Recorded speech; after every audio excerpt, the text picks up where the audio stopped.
بسم اللہ الرحمن الرحیم۔ نہج البلاغہ حکمت نمبر 135۔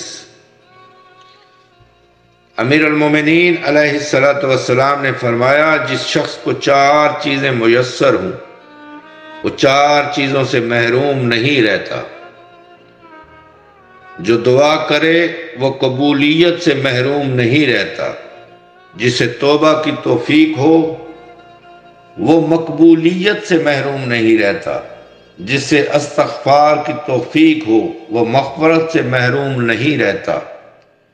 اور جو شکر کرے وہ اضافہ سے محروم نہیں ہوتا۔ مولا فرماتے ہیں اور اس کی تصدیق قرآن مجید سے ہوتی ہے۔ چنانچہ دعا کے متعلق ارشاد خداوندی ہے، تم مجھ سے دعا مانگو میں تمہاری دعا قبول کروں گا۔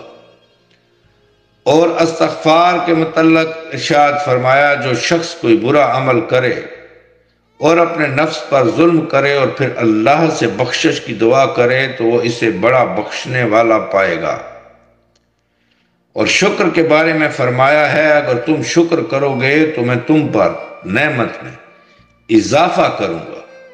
اور توبہ کے متعلق ارشاد فرمایا کہ اللہ انہی لوگوں کی توبہ قبول کرتا ہے جو جہالت کی بنا پر کوئی بری حرکت کر بیٹھے پھر جلدی سے توبہ کریں تو خداوند کریم ایسے لوگوں کی توبہ قبول کرتا ہے، اور خدا جاننے والا حکمت والا ہے۔